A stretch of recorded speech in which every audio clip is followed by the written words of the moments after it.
le président de la République avait pris des mesures prioritaires pour les 100 jours pour montrer sa volonté de changement et de rupture. Nous constatons que partout où les travaux devaient être lancés, ça a été lancé et qu'à certains endroits d'ailleurs c'est déjà exécuté, à d'autres endroits en partie, ailleurs c'est en totalité. Donc voilà, il faut noter qu'il n'y a pas encore un Premier ministre qui est nommé et voilà. Parlons de ces 100 jours, vous avez suivi le candidat malgré à la dernière élection, Martin Fayulu, qui pour rien pense que les 100 jours du chef de l'État ont consisté à ses propres réalisations et non pas au bénéfice de la population. Oui, je voudrais d'abord préciser ou rappeler sur quelque chose. Les 100 jours du président de la République promettent. Ça promet que si il nomme un Premier ministre patriote qui connaît les problèmes des Congolais, qui a la même vision que le chef de l'État, qui a comme credo le peuple d'abord, avec un budget réaliste, avec des investisseurs qui vont venir, les choses vont changer. Donc ça c'est important de le souligner avec toutes les institutions de la République qui sont en train d'être mises en place. Vous m'avez parlé de Martin Fayulu, oui. Moi je dis simplement ceci. Fayulu est allé en tournée internationale pour dire que les élections au Congo ont été truquées. Mais on attend jusqu'à ce jour les preuves de fraude électorale, il n'y en a toujours pas. Alors, il est en train de se plonger dans la haine, en faisant des déclarations qui ne tiennent pas debout. Et à son arrivée à Kinshasa dernièrement, il a continué toujours dans la même lancée. Le Congo est uni, il y a eu des élections démocratiques, libres et transparentes en décembre. Il y a eu un président de la République qui a été élu, des députés nationaux, des sénateurs, des députés provinciaux, des gouverneurs. Il y a des imperfections, certes, mais le train est en marche. Le train est en marche. Le président de la République est reconnu tant au niveau national qu'au niveau international. Vous savez très bien que même au sein de l'Église catholique, il y avait des points de vue qui divergeaient. Mais là, vous avez vu, il a été à la messe le jour de Pâques. Le Monseigneur Ambago est allé le voir. Il dit qu'il est allé rencontrer le président Félix Tshisekedi pour voir dans quelle mesure il peut l'aider à rencontrer les besoins du peuple congolais. C'est que, oui, mais c'est de la comédie. Tout le monde sait que le nouveau président, l'actuel chef de l'État, c'est Félix Tshisekedi Tshilombo. Celui qui a ouvert son hôtel ou son bar en ville, Fadenhouse, c'était fermé parce qu'il ne payait pas ses impôts. C'est sous la présidence de qui? Ça, c'est de 1. Toujours dans les cadres des 100 jours, parce qu'il faut que je revienne. Moïse Katumbi, tous ces dossiers de justice qui est en train de suivre sont en train progressivement d'être abandonnés. Mais selon lui, cette décrispation dont vous parlez, c'est l'œuvre de Joseph Kabila. C'est l'œuvre de Joseph Kabila. Oui, c'est sous la présidence de qui que nous voyons ces mesures de décrispation. Diomi Ndongala est libéré, le patriote, le combattant Diomi Ndongala est libéré sous la présidence de qui? Franck Diongo est libéré sous la présidence de qui? Moi je crois qu'il ne faut pas... Il est en train de tomber très bas, Martin Fayulu. Vous comprenez? Moi je voudrais qu'il nous parle du bilan pendant qu'il était député national entre 2011 et 2017 quand il a arrêté de siéger. Moi je crois que c'est ça. Il doit arrêter de... Même ses amis de la Mouka, je pense qu'ils sont en train de comprendre avec qui ils ont affaire.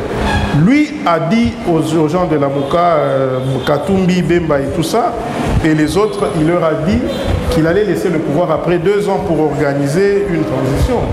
Alors là, il allait vendre le pays à qui? Qui était son maître pendant qu'il était en train de faire tous ces calculs compliqués et bizarres d'ailleurs? Écoutez, Moubaké n'est pas capable d'être élu chez lui à Bukavu. En 2011, un leader politique, c'est par rapport... Lorsque tu te présentes aux élections, on voit qu'est-ce que tu représentes sur l'échiquier national. Valentin Moubaké en 2011 a postulé à Bukavu. Il a été battu. Il n'a pas fait 500 voix. Eh bien, aujourd'hui, il vient nous parler de la transition politique de 3 ans. Mais ça me fait rire. C'est en train de me faire rire parce que je préfère rire que pleurer. Aujourd'hui, les Congolais, d'abord, tout ce qu'ils sont en train de dire là, ils parlent de crise de légitimité. Moi, je ne vois aucun Congolais qui est sur cette logique-là, qui est sur cette lancée-là. On ne doit pas se baser sur un groupe de gens qui vont accueillir un acteur politique qui a fait 1 mois ou 2 mois à l'extérieur du pays et dire à partir de ça qu'il y a une crise politique. Non. Valentin Moubaké est perdu aussi, il faut le dire, parce qu'avec la mort d'Étienne Tshisekedi, notre héros national que nous allons bientôt enterrer, il y en a qui sont restés lucides, qui sont restés concentrés dans le combat, mais il y en a qui sont perdus. Vous voyez, il n'a même pas été capable de présenter des candidats aux élections, parce qu'il a son UDPS qu'il appelle je ne sais pas comment. Et voilà, donc je crois que ce sont des leaders politiques en perte de vitesse. Il y a aussi une situation qui me tient à cœur, c'est la situation du commerce du diamant brut au Kasaï oriental et ailleurs, où se trouvent les diamants, Chikapa, Kisangani, dans le Bandundu aussi il y a du diamant. Dans aucun pays au monde, on trouve nos amis, des expatriés libanais, indiens, qui viennent dans la zone où on exploite les diamants pour faire de la concurrence avec les autochtones. Ça n'existe nulle part. J'ai eu la grâce de la chance de voyager. En Belgique, ça n'existe pas. Il y a une bourse à Anvers où tous les bureaux d'acheteurs de diamants se trouvent là-bas, des comptoirs de diamants. À Londres, à Dubaï, en Inde. Donc, ça ne s'est jamais passé comme ça. C'est pour ça que je suis en train de dire, mes frères congolais, mes électeurs qui m'ont élu, m'ont dit qu'ils ne veulent plus que les sujets ou les Libanais, les Indiens puissent avoir des comptoirs de diamants là où eux opèrent. Parce qu'il n'y a que 5 comptoirs. Je donne un exemple du Kasaï oriental, de Mbujimaï. 5 comptoirs qui contrôlent 95% du marché du diamant. 5. Et la majorité, c'est des Congolais et ils ne contrôlent que 5%. C'est inacceptable. Nous allons faire une recommandation au gouvernement, même faire que nous puissions avoir une loi qui protège les Congolais. Partout au monde, ça se passe comme ça. Ils vont venir s'installer à Kinshasa, ils auront leur QG ici, ils vont proposer des... Mais la zone A doit être réservée aux autochtones, aux Congolais, parce que je rejoins la vision du président de la République. Il a dit que sous son mandat, il doit créer quelques milliardaires congolais. Ce n'est que comme ça que cette volonté peut être mise en application. Donc, nous allons nous retrouver, les hommes d'affaires, mes électeurs vont se retrouver et nous allons créer une classe moyenne parce que nous allons investir d'abord au Kasaï oriental. Ceux qui sont là exploitent nos richesses, mais ils investissent ailleurs. Donc je crois que c'est comme ça, même en Afrique du Sud, c'est comme ça. Ça, c'est un premier point. Je demande aux Congolais, aux Kasaïens, de s'approprier ce combat. Deuxièmement, concernant l'industrie, les sociétés minières, Sassim, Miba, tout ce que vous voulez, qu'ils viennent. Nous avons besoin d'investissement pour avoir de l'emploi.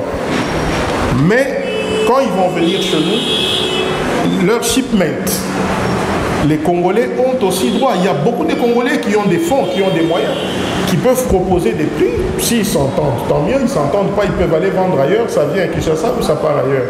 De toute façon, il y a des compagnies d'aviation internationale qui viennent en Mbuji-Mayi directement. Et aussi créer des usines de taillerie de diamants. Nous devons créer, Mbuji-Mayi doit réellement devenir la capitale mondiale du diamant. C'est pour ça que nos électeurs nous ont envoyés à l'Assemblée nationale pour que dans 5 ans, qu'on puisse quand même sentir qu'il n'y aura pas de miracle du jour au lendemain, mais qu'il y aura une nette amélioration. Donc voilà, je vous remercie. Parlons de la pénurie d'eau qui se vit dans la ville diamantifère. Vous, en tant qu'élu, comment expliquez-vous cela? Ça vient renchérir ce que je vous dis. Vous voyez que si nous mettons du sérieux, nous allons d'abord compter sur nous-mêmes, compter sur nos revenus. Si les Congolais, les hommes d'affaires congolais tiennent les choses en main et les sociétés viennent s'installer en Mbuji-Mayi, la première chose, c'est électrifier cette province. Sans électricité, sans courant, il n'y aura jamais de développement. Et il faut qu'il y ait de l'eau potable, de l'eau pour que les gens puissent vivre comme dans un siècle, comme des gens normaux, comme des personnes qui sont normales, comme sous d'autres cieux. Et aussi désenclaver notre province. C'est la volonté politique qui manquait. Maintenant qu'il y a un nouveau président de la République, il y a un nouveau leadership, il faut construire des routes, construire des infrastructures, et Mbuji-Mayi va revêtir sa plus belle robe. Voilà. Et relancer aussi la MIBA, la société MIBA, qui a été, qui avait beaucoup d'employés d'ailleurs. Donc voilà, comme ça il y aura de l'activité économique chez nous. Quand je dis ça, il ne faut pas qu'il y ait des personnes qui sautent sur ça pour dire voilà, ils parlent que diamant, diamant, non. Je sais pourquoi c'est méthodique. Mais c'est méthodiquement, je sais pourquoi je commence par là. Mais la priorité des priorités devrait aussi être l'agriculture, l'élevage, le pêche, donc tout ça, c'est à prendre en ligne de compte et nous allons y aller méthodiquement. Merci. Oui.